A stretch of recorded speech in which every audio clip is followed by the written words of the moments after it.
नमस्कार, स्वागत है आप सभी का हमारे इस खास कार्यक्रम में। एक बार फिर से सचिन पायलट ने गहलोत सरकार को ही घेरा है। अपनी ही सरकार पर एक बार फिर से सचिन पायलट ने वार कर दिया है। वसुंधरा सरकार के समय हुए घोटालों की जांच की मांग को लेकर अब पूर्व डिप्टी सीएम सचिन पायलट आर और पार की लड़ाई पर उतर आए हैं। मैं आपके साथ कृपाशंकर शर्मा इस पूरे विषय को लेकर चर्चा करेंगे। चर्चा के लिए खास मेहमान हमारे साथ मौजूद हैं।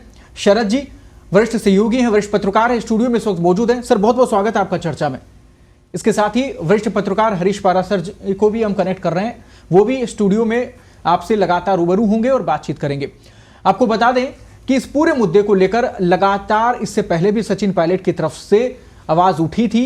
खुद अपनी सरकार के खिलाफ वो आवाज उठा रहे हैं और अब उनकी तरफ से बड़ा ऐलान कर दिया गया है। वसुंधरा सरकार के समय के घोटालों की जांच की मांग को लेकर सचिन पायलट अब 11 अप्रैल को शहीद स्मारक पर सुबह 11 बजे अनशन पर बैठ जाएंगे। इसकी घोषणा खुद सचिन पायलट ने आज की है। उन्होंने प्रेस कॉन्फ्रेंस बुलाई और जमकर बरसे। पूर्व डिप्टी सीएम सचिन पायलट ने मीडिया से बातचीत की।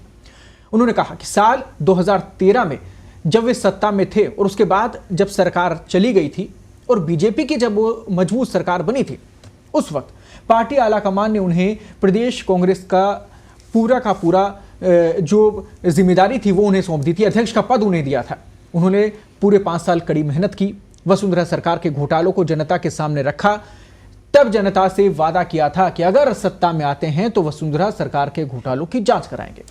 लेकिन आज 4.5 साल हो गए, यानी कि जनता ने सिरमौर बना दिया, वापस से सरकार में जगह दे दी। उसके बावजूद भी जांच नहीं की जा रही। चुनाव में महज 6 महीने का समय बचा है, तो फिर किस मुंह से जनता के बीच जाएंगे? सचिन पायलट के ये तमाम बातें जो हैं सीधे सीधे वार गहलोत सरकार पे आज रही। शरद जी, एक बार फिर से सीधा सीधा आर और पार की लड़ाई यहां पर नजर आ रही है और आला कमान की चिंताएं खत्म होने का नाम ही नहीं लेती है। राजस्थान से लगातार गुटबाजी, लगातार एक दूसरे पर वार, ये लगातार जारी है। अब इस नए घटनाक्रम को लेकर क्या कहेंगे? देखिए, ये नई शुरुआत तो है नहीं। सबसे पहली चीज़ जो है, पायलट शुरू से ही सरकार के खिलाफ बोलते रहे हैं और जो 2020 जुलाई में जो कुछ हुआ, वाक़यात हुए यहाँ पे राजस्थान में, जब सचिन पायलट के खिलाफ एसओजी की जांच शुरू हुई और उसके बाद वो दिल्ली चले गए, कुछ विधायक उनके समर्थन में चले गए, फिर उन्हें अध्यक्ष पद से हटाया गया, उप मुख्यमंत्री पद से भी हटाया गया।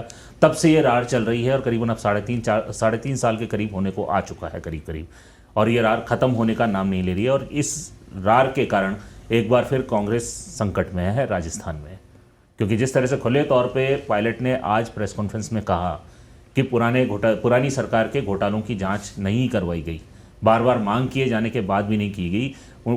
वो बार बार प्रेस कॉन्फ्रेंस में कहते रहे कि 45,000 करोड़ का खान घोटाला हुआ। हमने बार बार मांग उठाई, विपक्ष में रहे तब, वर्तमान सीएम जब विपक्ष में थे तब उन्होंने भी मांग उठाई थी कि इसकी जांच करें, जांच करवाई जाए। और जब वो सीएम बने तो उसके बाद हम मांग करते रहे, लेकिन जांच नहीं हुई।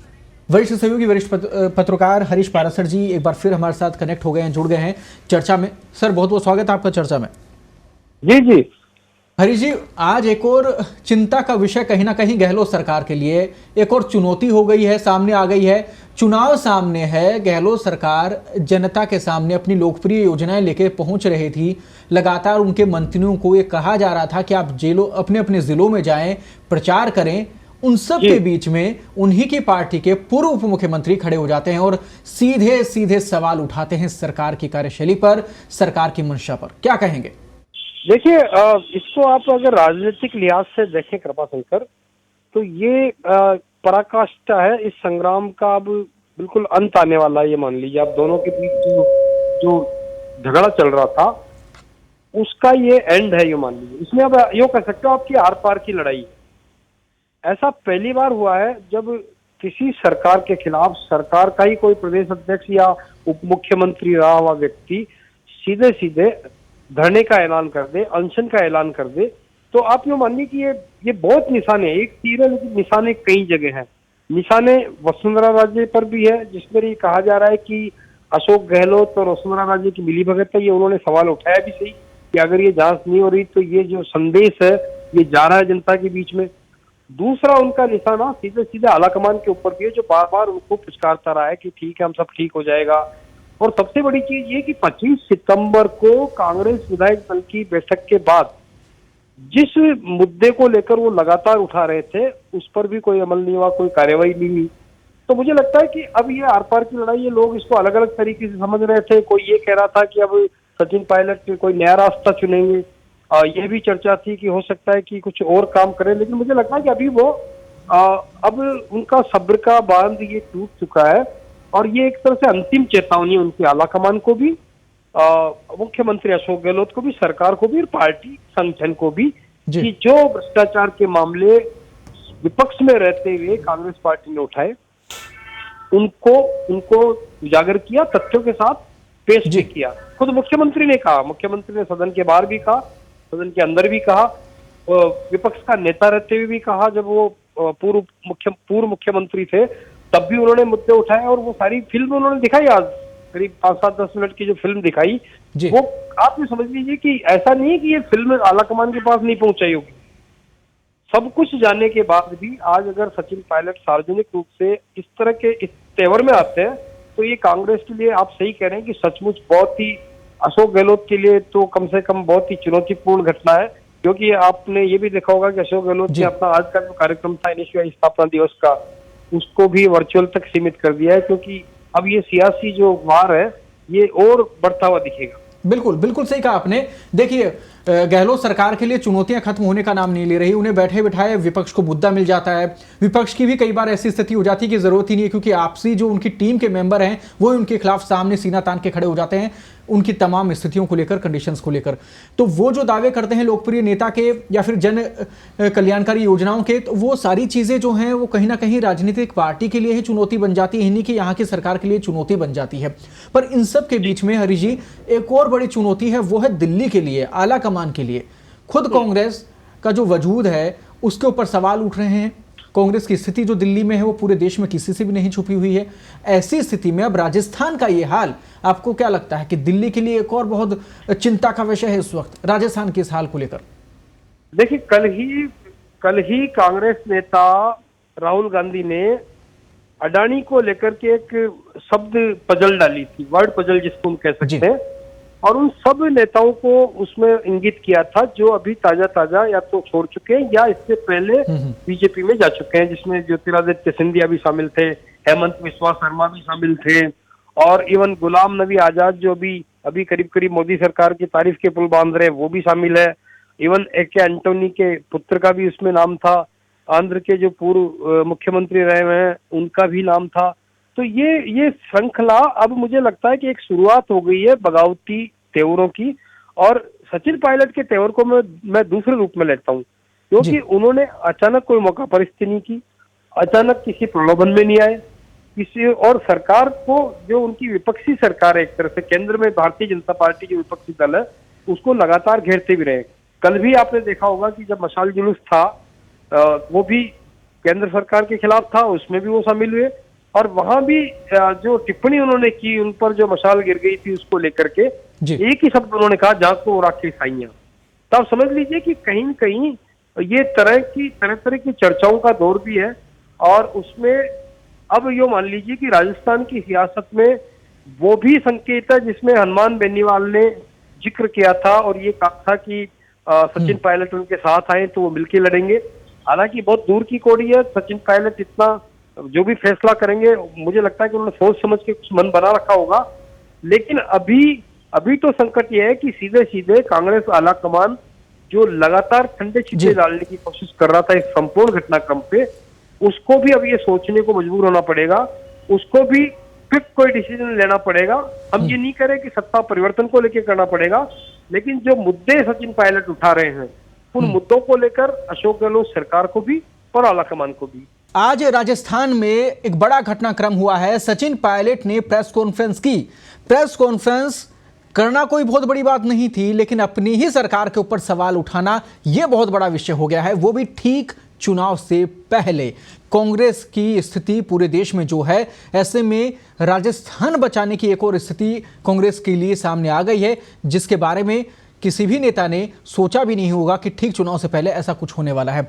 वरिष्ठ पत्रकार, वरिष्ठ सहयोगी अनंत मिश्रा जी इस वक्त हमारे साथ जुड़ गए हैं। उनसे भी इस पूरे विषय को लेकर राय लेते हैं, चर्चा में शामिल करते हैं। अनंत जी, बहुत बहुत स्वागत है आपका चर्चा में। धन्यवाद। अन्ना जी, आज की जो स्थिति है वो वाकई में संकट की स्थिति कही जा सकती है गहलोत सरकार के लिए, क्या कहेंगे आप? देखिए, संकट की स्थिति अभी इस रूप में नहीं कह सकते कि सचिन पायलट ने कोई उनके खिलाफ बगावत का बिगुल नहीं बजाया।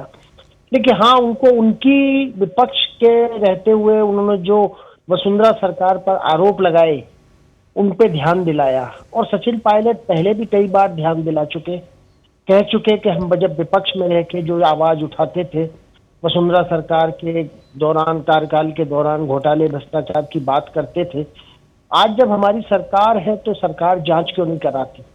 विपक्ष में रहते हुए आप एक आरोप लगा सकते हो, मांग कर सकते हो, लेकिन जब आप सरकार में हो तो आप जांच करा सकते हो।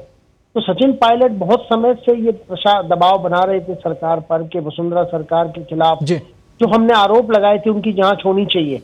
देखिए, आज उन्होंने जिस तरह कहा कि 11 अप्रैल को मैं उपवास करूंगा, अनशन करूंगा, अपनी सरकार के खिलाफ अनशन करने का ये जो अनूठा प्रयोग सचिन पायलट करने जा रहे हैं, ये कांग्रेस जो अडानी मुद्दे पर केंद्र सरकार को घेर रही है उसकी धार को कुंद करेगी।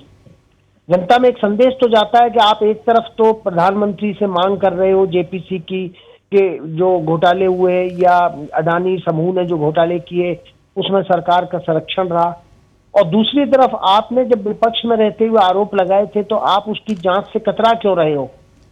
और सचिन पायलट जो आरोप लगाते रहे हैं कि वसुंधरा सरकार, वसुंधरा राजे और अशोक गहलोत की मिली भगत है, पर्दे के पीछे एक दूसरे को बचाने का काम करते हैं, तो अगर अशोक गहलोत सरकार जांच नहीं करा रही तो इस बात को बल मिलेगा।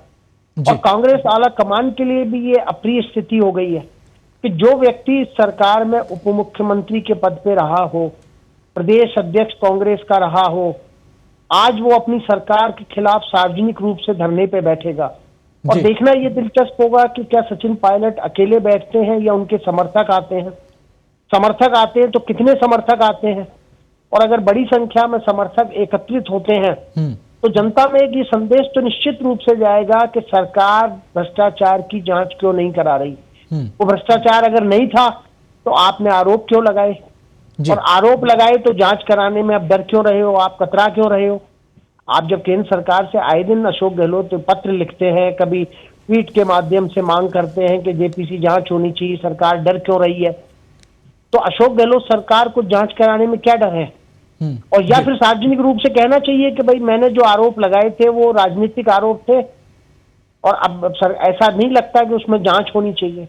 पर हाँ, जो भी होगा आने वाले दिनों में जो राजस्थान की राजनीति थोड़ा गरमाएगी। इस बार गर्मी देर से आई है, लेकिन राजनीति जो पिछले 2-3 महीने से शांत लग रही थी, लग रहा था कि कांग्रेस और भाजपा में सब कुछ ठीक हो गया, जो गुटबाजी थी वो अब दब गई। लेकिन आज जो सचिन पायलट ने प्रेस कॉन्फ्रेंस में आला कमान के साथ साथ अशोक गहलोत सरकार को भी घेरा है, अब आला कमान देखना है कि किसके साथ खड़ा होता है। क्या वो सचिन पायलट की मांग का समर्थन करते हुए अशोक गहलोत को निर्देश देता है कि आप जांच कराएं, और अगर वो नहीं निर्देश देता है तो वो जो केंद्र सरकार के खिलाफ भ्रष्टाचार के मामलों की को लेकर आंदोलन कर रहा है उसकी धार कमजोर पड़ेगी। बिल्कुल बिल्कुल सही कहा आपने। आलाकमान के सामने आपको नहीं लगता कि वापस से वो दोहरी चुनौती खड़ी हो गई कि राजस्थान की बात करें, यहाँ की सियासत को संभालें या फिर राहुल गांधी के मुद्दे को लेकर केंद्र को घेरें? नहीं, निश्चित रूप से अभी कर्नाटक में जो विधानसभा के चुनाव है वो कांग्रेस के लिए बहुत बड़ी चुनौती है जी। वहां जिस तरह कांग्रेस और जनता दल एस की सरकार थी और भाजपा ने कांग्रेस के कुछ विधायकों को इस्तीफा दिलाया और सरकार गिराई और अपनी सरकार बनाई, तो कांग्रेस के लिए चुनौती इस बात की नहीं है कि वहां एक राज्य में वो सरकार बनाए, वो जनता के पूरे देश की जनता के सामने एक्सपोज कर सकती है कि देखो भारतीय जनता पार्टी ने जो वहां पिछले दरवाजे से सत्ता में आने का प्रयास किया था, आई थी, उसको कर्नाटक की जनता ने नकार दिया। बिल्कुल। और कांग्रेस इस बात को लेकर कह सकती है कि अरुणाचल प्रदेश, गोवा और मध्य प्रदेश और कर्नाटक और महाराष्ट्र में जिस तरह से सरकारें गिराई गई, विधायकों के इस्तीफे दिला के, दल बदल करा के, उसको प्रदेश की और देश की जनता स्वीकार नहीं करती। तो अब ये जो सचिन पायलट ने दाव चला है, अब कांग्रेस के लिए ये सबसे बड़ा, कर्नाटक के चुनाव में भी भारतीय जनता पार्टी ये मुद्दा उठाएगी कि भारतीय, एक तरफ वो आरोप लगाते हैं केंद्र सरकार पर, दूसरी तरफ उन्हीं के जो उप मुख्यमंत्री रहे थे वो अपने मुख्यमंत्री के खिलाफ धरने पर बैठ रहे हैं। तो अब ये तो अशोक गहलोत को आके इसका जवाब देना चाहिए। और सार्वजनिक रूप से अशोक गहलोत जब बहुत से मौकों पर संवाददाता सम्मेलनों में ट्वीट के माध्यम से या और किसी तरीके से अपनी बात रखते हैं कि भ्रष्टाचार नहीं सहन सरकार करेगी, ये सरकार संवेदनशील सरकार है, तो अब ये संवेदनशीलता की को कसौटी पे खरा उतरने के लिए जरूरी है कि अशोक गहलोत सरकार, सचिन पायलट ने जो आज मांग उठाई है, जो उन्होंने आवेदन किया है, निवेदन किया है, या एक तरीके से उनको चुनौती दी है कि मैं धरने पे बैठ रहा हूं आपकी सरकार के खिलाफ, तो इस पर सरकार की तरफ से बिल्कुल सफाई आनी चाहिए। बिल्कुल बिल्कुल। और बहुत सी स्थितियां बनती हैं, बहुत से सवाल और खड़े होते हैं। हरीश जी, क्या आप चर्चा में बने हुए हैं? आवाज आ रही है आपको? हरीश जी से बात नहीं हो पा रही है। शरद जी, आपके पास वापस आना चाहूंगा। देखिए, सवाल तो बहुत सारे हैं इस मुद्दे के बाद में, इस प्रेस कॉन्फ्रेंस के बाद में बहुत सारी स्थितियां बदलने वाली हैं, बहुत सारे सवाल खड़े होंगे। लेकिन एक सवाल जो पहले भी बन रहा था, जब पिछली बार सचिन पायलट ने विरोध किया था, उप मुख्यमंत्री से उन्हें हटा दिया गया था, ऐसी स्थिति में अब जब वो विरोध कर रहे हैं, इसमें क्या अंत होगा? क्या वो किसी और पार्टी में जा सकते हैं? क्या अगर सरकार उनकी नहीं सुनती है, आला कमान अगर उनकी नहीं सुनती है, कोई एक्शन नहीं होता है, तो क्या किसी और पार्टी में जाते हैं? और किसी और पार्टी में जाते हैं, अगर मान लीजिए आप बीजेपी में भी जाते हैं, तो बीजेपी में तो खुद में संघर्ष चल रहा है सीएम चेहरे को लेकर, तो इनका फिर भविष्य क्या? शरद जी, देखिए, इसमें सीधा सा एक जो बात उठ के सामने बार बार आ रही है कि सचिन पायलट आगे क्या करेंगे। तो जैसे हमारे जो वरिष्ठ सहयोगी हैं, हरीश जी हैं या आनंद जी हैं, उन्होंने कहा कि पायलट की वर्चस्व की लड़ाई है, उनको अपना एक तरह से कहते हैं ना कि अब शो करना है कि मैं एग्जिस्ट करता हूं कांग्रेस में।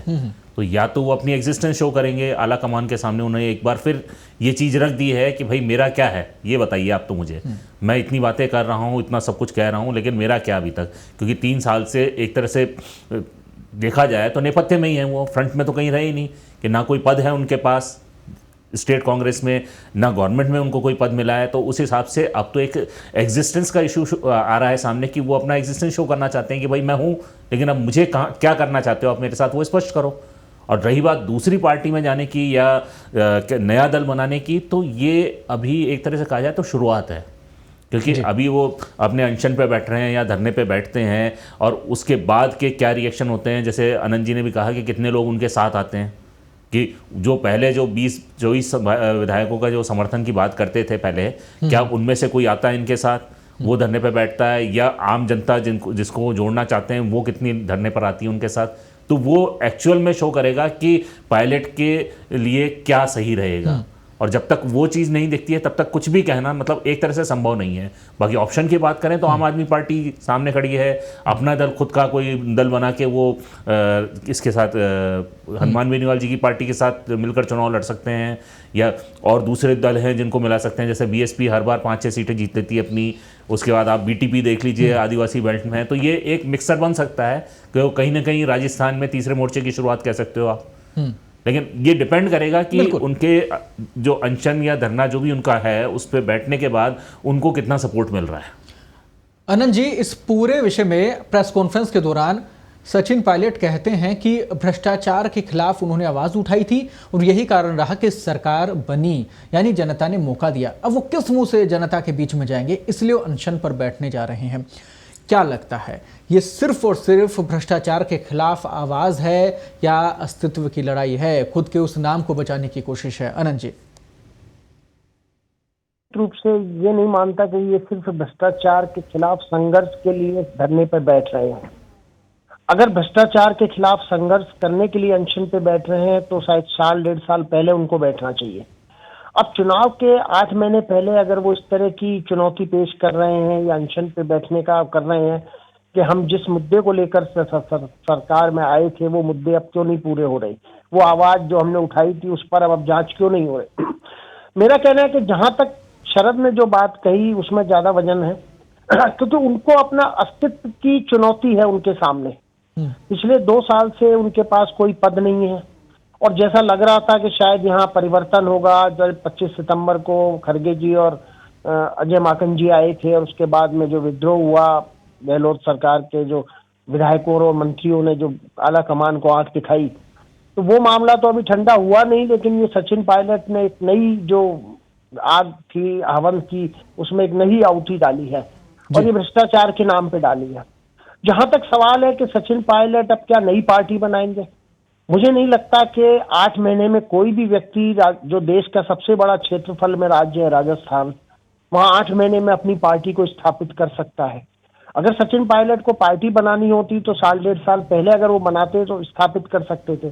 पूरी 200 विधानसभा क्षेत्रों में अपना संगठन करना, खड़ा करना, अपना कैंडिडेट लाना, चुनाव लड़ना या किसी से समझौता करके चुनाव लड़ना बहुत आसान नहीं है कि 6 महीने के अंदर कोई आप पार्टी बनाओ। आप देखिए ममता बनर्जी ने 96 में पार्टी बनाई थी और 2011 में वो सत्ता में आई। शरद पवार ने भी जब एनसीपी 98 में बनाई थी कांग्रेस से अलग होके, तो उनको भी संघर्ष करना पड़ा था। तो कोई भी नेता 6 महीने के अंदर पार्टी को स्थापित कर ले ऐसा संभव नहीं लगता, और इतना बड़ा राजस्थान क्षेत्रफल के हिसाब से है। तो सचिन पायलट मुझे लगता है कि कांग्रेस में ही रह के अभी दबाव की राजनीति कर रहे हैं, और जो अभी सीडब्ल्यूसी के मेंबर घोषित होने हैं कुछ ही दिनों में, कांग्रेस की जो प्रदेश राष्ट्रीय स्तर पर टीम बननी है, तो खरगे जी को 4.5 महीने हो गए अध्यक्ष बने हुए, लेकिन आज तक ना सीडब्ल्यूसी के सदस्य वो बना पाए और न अपनी टीम बना पाए हैं। पूरी कांग्रेस राहुल गांधी के इर्द गिर्द घूम रही है। राहुल गांधी के जो सदस्यता गई उसको लेके जो आंदोलन चला, और अभी कर्नाटक चुनाव में कांग्रेस व्यस्त रहेगी क्योंकि खरगे जी का वह राज्य है वो।